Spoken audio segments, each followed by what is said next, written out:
Hello and welcome back to All Therapists Are Jerks. This is Yuland. And this is Joe. In this episode, we're going along with part 3 of the biosocial theory now that we've decided to do it as a team, which has been interesting and fun, I believe. In this section, we're going to be talking more about how environment influences the biosocial theory. Up until this point, we kind of discussed the idea that when people have a difficult time regulating, that they have a difficult time with expressing emotion accurately, and you might see things like incongruence, not expressing emotion, or expressing too much emotion. And all of this is occurring under the context of an increase in physiological tone, which is often what leads to behavioral dysregulation at the end of this, which can look like self-harm, chronically thinking about suicide in individuals with severe emotion dysregulation, but to other people it could be avoidance of emotion in other ways, could be workaholism.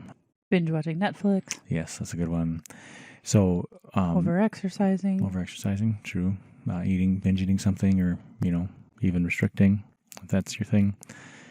So part of, you didn't like the way I said that. If that's your thing. If that's your thing. That's your thing. That's your thing. Yeah, okay, that was insensitive. I was like, you just turned into the invalidating environment. That was the invalidating environment, which is exactly what we are going to be talking about today. So we're going to talk about how our relationships actually do quite matter for staying regulated, and to actually dysregulate us if we're in an invalidating environment.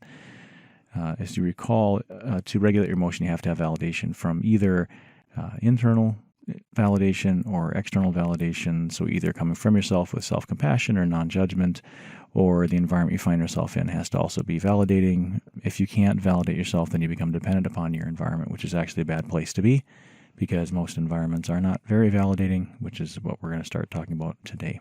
Mm-hmm. So for individuals, what we want to have happen is every individual has a need to express their emotion accurately and to be accepted at the same time. So in a relationship, if I'm experiencing sadness and I have someone I can trust, I should be able to say that I'm feeling sad, and that they would be able to be with me in that sadness without having or a need to change me in that moment, or problem solve with me or provide reassurance. The issue is with the environment is that individuals in the environment often undervalue emotional experience of others, particularly those who don't have as much power in the relationship. So often when I refer to environments typically have more power than the person trying to regulate their emotion. Mm-hmm. And I kind of look at it, you could have two identical twins who are like the same in every single way, and if one of those twins regulates emotion better than the other, then they kind of have all the power in the relationship. Mm-hmm. Well, and I think the other thing that's important to recognize, too, is that environments are not only family members. They can be school, mm-hmm. They can be work, coworkers, they can be your peer groups. So your environment is, the way we use it the most, obviously, is with family work, as far as like education-wise with our residents and whatnot. Mm-hmm. But anyone that we are in a relationship with is our environment. Right. So I think that's an important thing to remember. So at any given time, I am an individual, but I am also part of an environment. Another thing that individuals need for regulating emotion is, or I guess to be aware of, is that individuals have biological and historical sensitivities. So there may be a tendency for an environment to view everyone as being skillful enough to regulate. So the idea that environments tend to believe that individuals are skillful across contexts or in every context, mm-hmm. that we regulate well regardless of whether or not we have vulnerability factors on board, or that we, if we're intelligent, we must also regulate our emotions quite well, or if that we're in a really advanced degree or doing really well in school, that we also must also be able to regulate our emotion. Also, we don't know everyone else's lived experience to a certain point. And so we may have the tendency to believe that everyone should be able to do certain things based on their age or based on their function or station in life. And yet that's just entirely not true based on the differences in someone's lived experience. Well, I think the other part of that, too, is if you're someone who does regulate relatively well, there's also the assumption that someone else has the same experience as you, that they're able to regulate well, too. Mm-hmm. As part of like our cognitive preferences, we know what the world is like from our lens. And if we don't have a lot of relational mindfulness, we assume everybody thinks the way we think, mm-hmm. which is often not true, or if ever true. Right. Yeah. It's always different flavors, not quite, it might be similar, but not really the same. Individuals also have a tendency to want to control their surroundings. This is particularly true when we're becoming dysregulated or upset, is that we tend to want to become more controlling. I tend to view it as almost like this fantasy of when we're dysregulated, it's really hard to adapt to our environment. And so there's just kind of this fantasy that if I could get the environment to be what I need it to be, then I would be regulated really well. Mm-hmm. So if my little brother didn't do this annoying behavior, if my mom talked to me a certain way, or my dad was home more of the time, like if they would all do the things that I need, then I would be better regulated. Mm-hmm. So it's sort of this fantasy that we have. The issue is that the environment is really inflexible. So environments don't change rapidly, if they change at all. They tend to lack accountability. So in the environment, when you're asking it to change, it won't take accountability and tends to blame the individual because it doesn't adapt well. And you're trying to change it. This is going to lead to more and more conflict, which generally causes more dysregulation in the sensitive person. Yeah. So what ends up happening is that as an individual's needs increase, the ability of the environment to meet those needs decreases. So you get this real big gap between what the person needs and what the environment can provide. And with the individual, we want to be working on increasing their own awareness of their own patterns, increasing and improving their ability to regulate, but also their ability to ask for what they want and what they need in an effective way. And we need to teach the environments how to become more validating, still hold limits in the environment. So, I think sometimes people get a little bit confused and they think, oh, well, that means in order to help someone who has emotion reactivity, you have to just give them whatever they want or they're going to get dysregulated. And that's not the case. But usually as the individual needs to control more, the environment becomes more rigid. And so it's kind of it just continues to be a mismatch. Right. So if we start focusing on kind of what an invalidating environment looks like, these are kind of overall like thematic elements or patterns that we tend to see. So there are a couple of characteristics of invalidating environments, and one of those is that the environment basically tells the individual that they're wrong in their description of their experience. So you didn't hear me the right way, or that's not what I intended to say. Or, I'm sorry you feel that way. Well, that's a good one. Sorry you feel that way. Mm-hmm. It really doesn't allow the person to have their own unique perspective of an event. Also, there's this tendency from invalidating environments to take the experience or the negative experience and then attribute that to unacceptable personality characteristics. So comments like, well, you're the sensitive one, or, why is this always an issue with you? It's the same thing every time. You're lazy. You're disrespectful. You're manipulative. Mm-hmm. You're just doing these things for attention. Right. So instead of them being about behaviors or mismatches in communication, they become about something wrong with that individual who's lower in the power hierarchy. Mm-hmm. Another part of invalidating environments that are very consistent is that they're intolerant of negative affect. So what that may look like is if someone's being emotionally vulnerable, that will be punished behaviorally. So it wouldn't be okay to experience a negative emotion and express that out into the environment, because the environment say like, well, it's not that big a deal. You shouldn't be so upset about these kinds of things. So it becomes painful. Quit your crying before I give you something to cry about. Right. So then it becomes recognized as really not okay to express emotion openly in an environment. Also, the experience of the individual is trivialized in that way that I can't see why you're so upset about this. What's the big deal? Yeah, most people wouldn't be bothered by this. You shouldn't feel this way. Shouldn't feel this way. And also, higher status individuals in relationship don't often express emotions congruently and won't be held accountable. So sometimes you'll see more incongruence in somebody in power, and through their incongruence or jokes or things like that, they can end up hurting the emotions worse for the person who's dysregulated. And if they make a error in communication, they often won't take accountability for what they had said or the impact that would have on the other person. Well, one of the things I remember you always saying is that while your dad never explicitly said that boys don't cry, you never really saw your dad cry. Right. So because he didn't express his sadness congruently, you learned that boys don't cry, men don't cry, which was never something that he intentionally taught you. So I think that that's an important thing too with the non-expression of emotion. So if all you ever see is neutrality and happiness, you think that those are the only things that are allowed in your family system. Right. So that's the the unspoken lesson really. So yeah, my parents, both of them would say, well, it's crazy that we'd never say that you're not allowed to cry or boys don't cry. And at the same time, I never had that modeled for me. So, my grandfathers, I really never saw them cry. And then in particular, my dad, except for like twice in 2 Vietnam movies, which made sense. You got to give it to him because he's a vet. And he was a physical therapy assistant, helped put these guys back together in Japan when they would come back up from Vietnam. So he just didn't cry. So I had no one to model for me that it was really okay to do that. So I just really didn't like it. It didn't wasn't modeled. Therefore, I felt like, well, if my dad's strong and he doesn't cry, then I'm weak if I do cry. So then I wouldn't do it, and I would try to stuff the crying or the sadness that I would feel. Another thing that happens, especially when we talk about emotional vulnerability being behaviorally punished, and this is a little bit more of a subtle way of doing it, is when your loved one or someone is expressing emotional vulnerability, and then you go into shame. So that is almost a way of punishing someone where they're not allowed to tell you how they feel, because like if you make comments about like, well, I guess I'm a bad mother, or I guess I'm a bad spouse, or I guess I'm just a shitty boss. You make comments like that, it doesn't allow the space. So that's kind of a combination. It's behaviorally being punished, and it's also not being accountable to whatever it is that is causing the conflict between you and the other person. So, that's another way that ends up happening. Yeah, I think that's a pattern that can happen that doesn't really seem like it's validating, because the person who's really upset is the one who might be saying like, well, you think you're saying the worst mother of all time or the worst father of all time, like everything I do is wrong.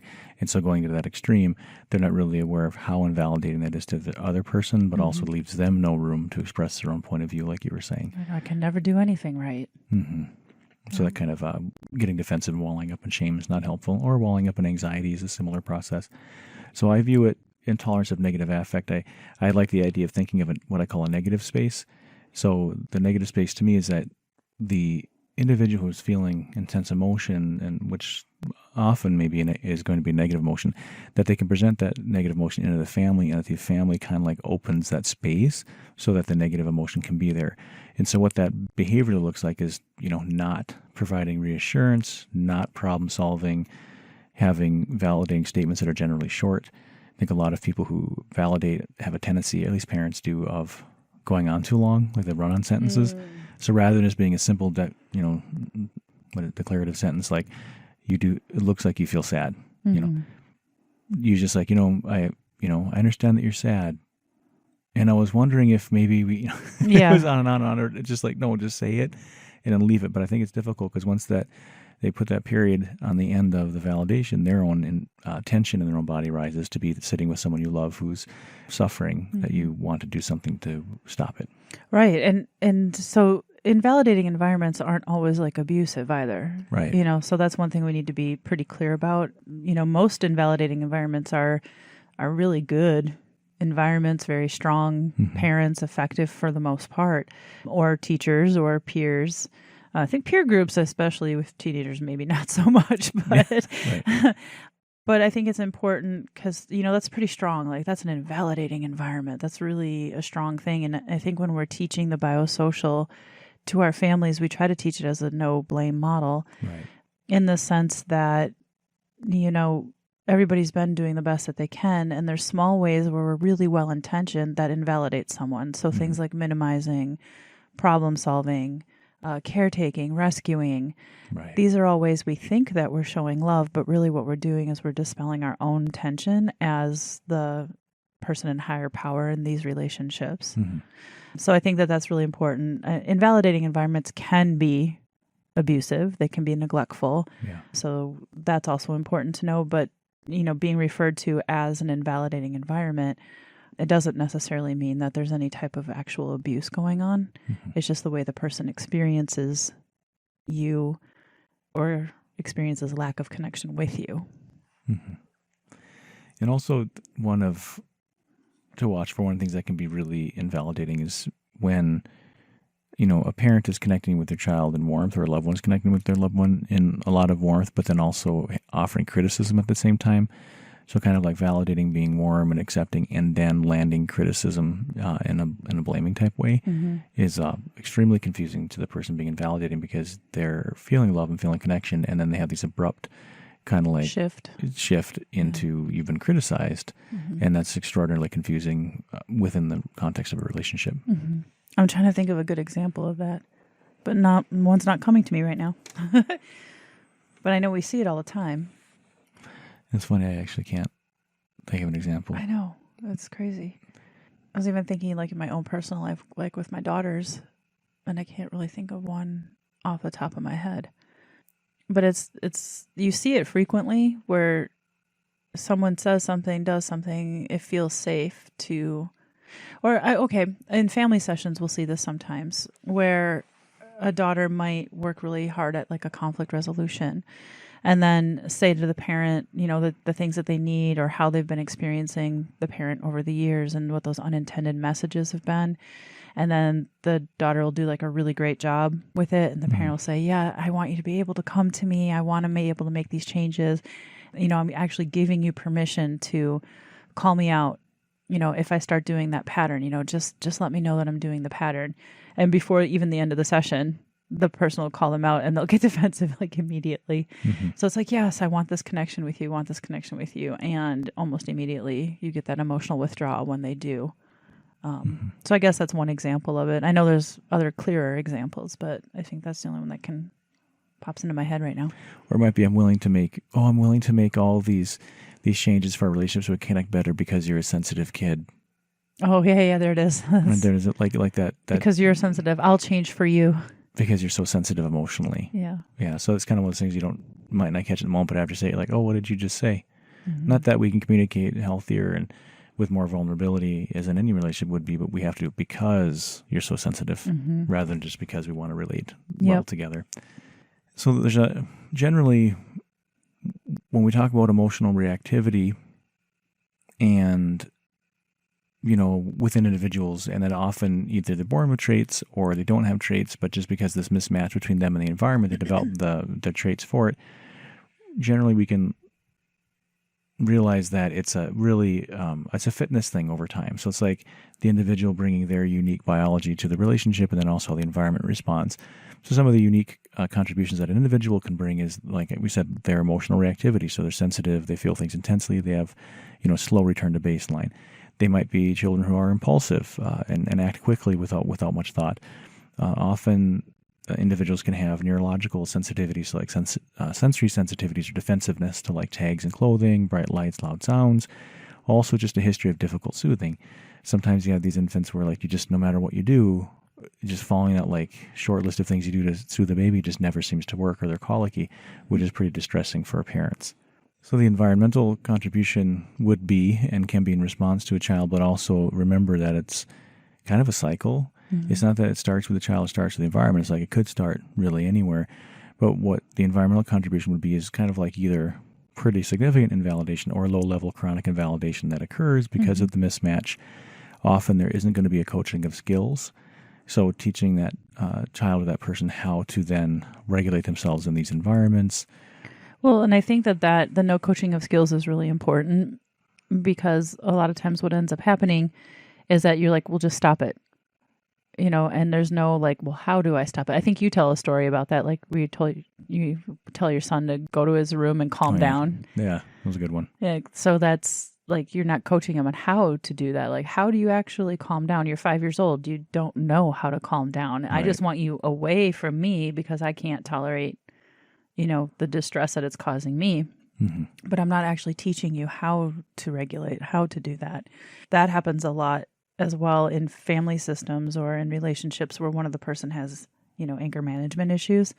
So they are also emotionally volatile and don't really recognize that they're emotionally sensitive because their go-to is anger. And usually everybody else in the environment will change to avoid the anger, but they're not very good at regulating the anger themselves. So they're not even modeling effective emotion regulation. So it's not being modeled and it's not being coached or taught. Right. So then we make the assumption and then we just tell people to stop it, but we're not teaching them an alternate behavior.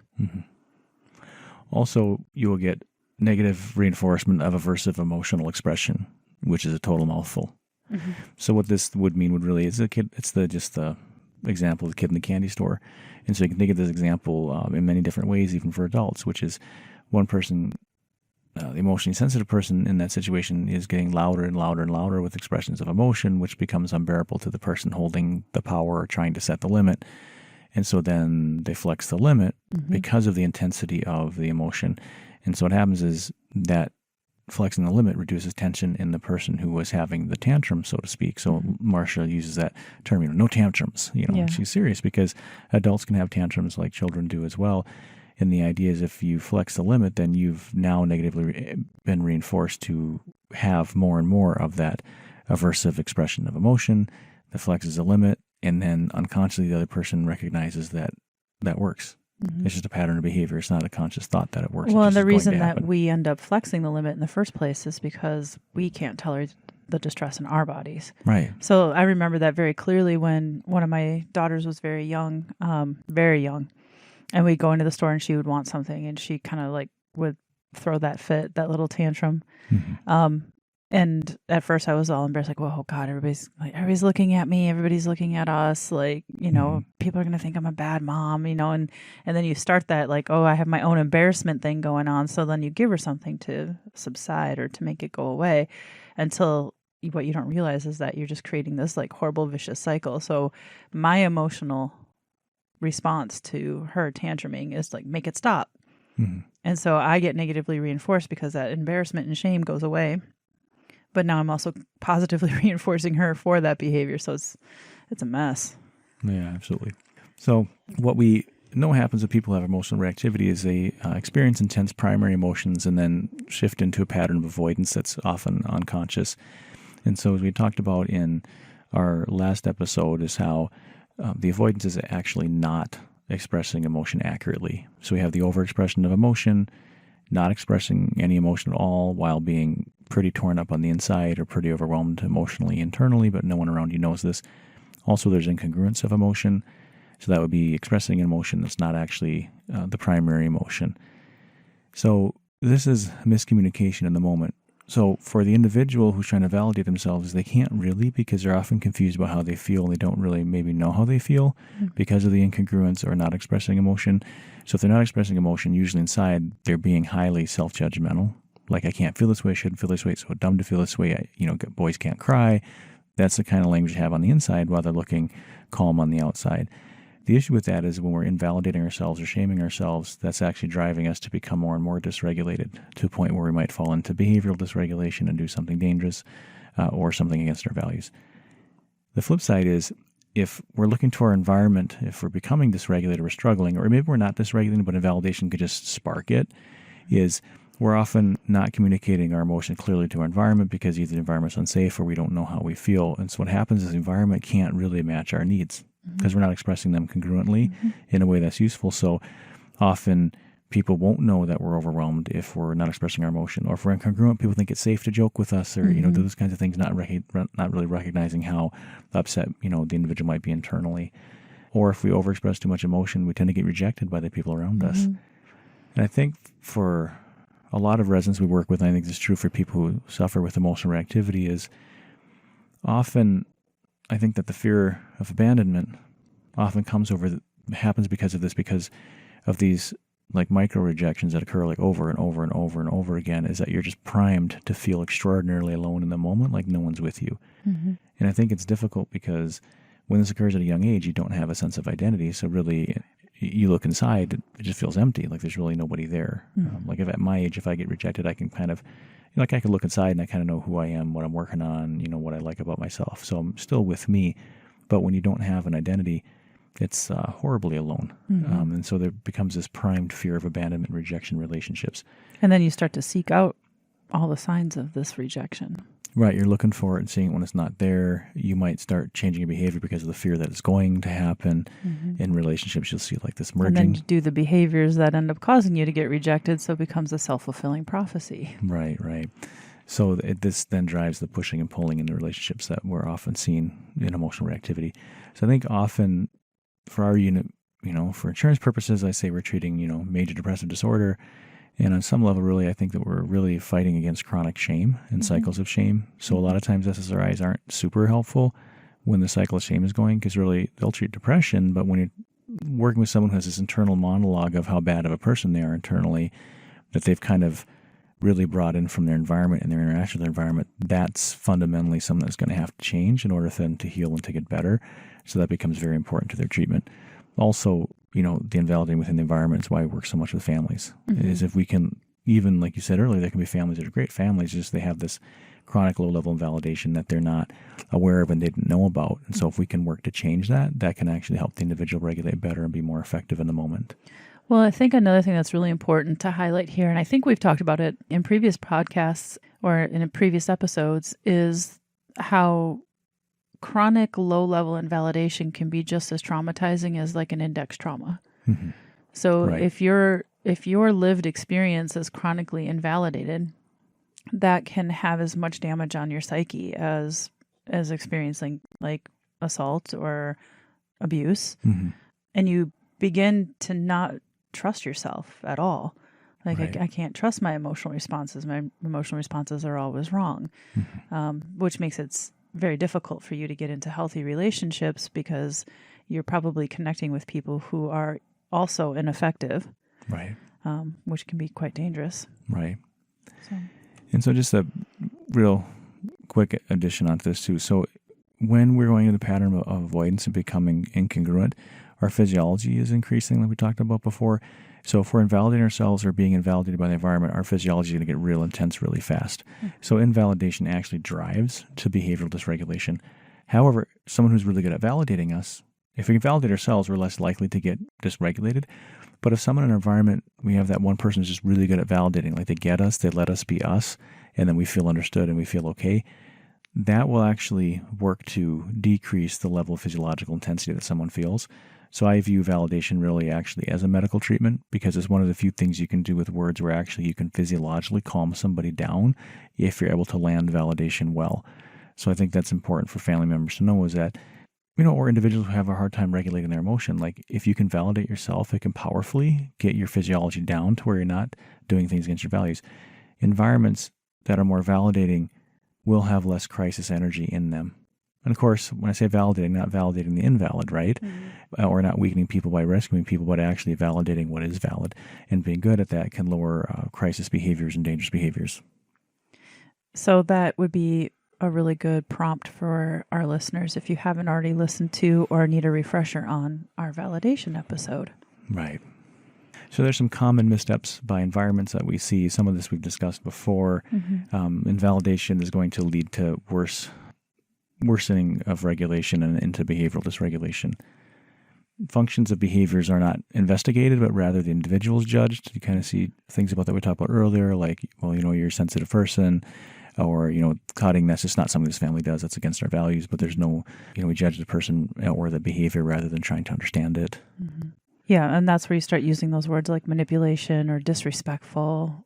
That's always a big one. So when you're going for almost like character assassination, so the behavior itself is being judged, but there's no investigation as to why did the behavior occur in the first place and how might the environment actually be reinforcing said behavior. Right. So there's that lack of accountability. Right. We often suppress the communication around behavioral dysregulation events like self-injury. So, as parents or loved ones, if we don't understand something, we just stop it like it's easy to stop. But we're not providing, like Joe had said earlier, like an alternative behavior to do instead. We expect it to stop, but not talk about it. And then also we're not looking towards skills. We don't understand the function of it. So it's really not helpful. It just feels like we're pushing the other person away. And, I think that another place to talk about this is even in like mental health settings. So when the mental health setting is the environment and they don't understand the function of, let's say, self-injury, a lot of people, even in mental health, will call self-injury reassurance seeking or attention seeking. Right. And so we're just not going to pay attention to it. So don't pay attention to it. Let's not talk about it. Let's not do a behavior chain analysis on it. Because if you talk about it, you're just reinforcing it. Yeah. And, I've seen that in other levels of care that I've worked on. It was so frustrating because I would always be on those floors or those units that had the higher risk individuals, and we would have lower instances of self-injury or suicide attempts. And then on the flip side of it, I would be told that I was providing them reassurance or I was providing them connection, right, which would be reinforcing the behavior. And I was like, oh, wow, you guys don't get DBT. right. And it was like super painful. And so I think people think that if you don't talk about it, it's going to stop. But what they don't understand is if you don't talk about it, the person never actually gets to understand what the function of their own behavior is. They feel more alone, more shameful, and now everybody's ignoring them on top of it all. So they must be bad. Okay. So here's what's interesting to me. So the irony of that. Mm-hmm. You're accused of reinforcing the behavior by providing reassurance, right? Yep. But the behavior is happening less of the time. Correct. So as a behaviorist, actually that's completely inaccurate. Yes. If you're reinforcing a behavior, in that way, like positively through attention, you would see an they're going increase to in the increase. behavior. No, but you saw a decrease. Why? Because you're validating, not providing reassurance, not giving, quote, attention. Right. Well, and that's where knowing how to validate is so important, because you're not validating the behavior. Mm-hmm. You're validating the emotional distress that they're in that leads to the behavior. You can validate that the behavior works. It Mm-hmm. works to decrease the physiology, but it's very frustrating. And like I said, working in an environment that doesn't really understand the function of self-injury, you can see how self-injury actually increases. Should I say it? I think it's funny. I don't know if I said this before, like the way that you work or that anybody can work. So I think of other individuals that I've seen talk in DBT who to me, I don't want to use descriptors because I don't want to sound judgmental, but there are certain clinicians I think of having warmth and kind of like they can be a little bit quirky, but have a lot of warmth, and just their way of being is so like almost Rogerian that you're like, I bet they get accused of like reinforcing stuff left and right or not having a backbone or not setting limits or those kinds of things, like from other people, not from me, but they don't see the beauty of how like you can have like a wolf in sheep's clothing, so to speak, meaning the hardcore behaviorist who has a humanist side. I think that's kind of you in that way. Yeah. So people misunderstand, or they might think like your warmth, or they just took you on a surface level. They wouldn't get how precise you are in what you do and how thought out you are as a behaviorist. People miss that, I think. I think so, but it's okay. Thank you. You are no longer part of my invalidating environment, Euland. Am I helping? You are now in the validating environment. So if hardcore behaviorism with warmth is your thing. That's right. I know. Well, and I think that's kind of a funny thing, because we're a little off track, but I like to think I'm part of a validating environment. And then what ends up happening is I'm able to build trust and rapport, and then I'm able to use my relationship as a reinforcer. Right. And it sounds, God, I sound manipulative, and yet it is behaviorism, like you said, at its core. I'm just totally really upfront with the validation initially to get the connection or to gain connection. And it's honest. Like I don't think I've ever worked with anyone that I haven't found something that I like about them. Right. And the thing is, like, you're, too, like, the differential attention is kind of a little bit what you're talking about, too, is I may choose to be warm or maybe distant and cool with someone. I mean, that's a choice. That's a behavioral protocol to use. And it is not manipulative, because I only use it not to get what I want. Well, I do to get what I want, but what I want is the same as what that individual wants for their own treatment. Right. So I'm trying to line up my way of interacting with a client in the direction they already want to go. So I may use these techniques, like if they're moving a direction that's away from where they really want to be, I may kind of cool down, not spend as much time with them. Or if they're on target with being effective and moving the direction they want to move, they're going to get more warmth and connection out of me. If I already have that kind of like place for them where I'm kind of interesting to talk to, or they kind of like me, then that becomes a reinforcer like anything else could be. Yeah, I was going to say you're actually pretty good at that same thing. And the more effective someone is, the safer they are, the safer the relationship is. Right. And so they get to see more sides of you because they're being effective. Right. So yeah, I think it's just, like you said, it's just being a humanist or Rogerian in nature. So you can be a behaviorist is your modality, but the way of being can be very humanist. Right. So one of the fourth mistake from... Here we go, behaviorism. Here we go, behaviorism. So with other common misstep environments is the poor use of behaviorism. So gross errors in shaping, extreme emotions being reinforced, and ending up effectively punishing effective behaviors. And so that we look at in skills deficit kind of 4 or 5 primary areas, depending if you're doing adult DBT or DBT for adolescents. Mindfulness is an important module. Distress tolerance to help tolerate distress better, to stay out of crisis. You have emotion regulation to help stay more regulated more of the time and understand the emotions that you're experiencing, plus taking care of yourself emotionally. And then interpersonal effectiveness is also very important. The idea that we want to decrease the level of conflict within relationships, because conflict is typically what leads to, getting dysregulated. And to have a high quality of life as an emotionally sensitive person, you're just going to have a huge impact on your life if you can do well within relationships and surround yourself with people who are also emotionally healthy. And then middle path we have is the 5th one that's added in adolescent DBT, but I think is important. Like And I tend to view it as more like the philosophies of DBT. So trying to live a life well lived, or, building a life worth living requires a good handle on dialects.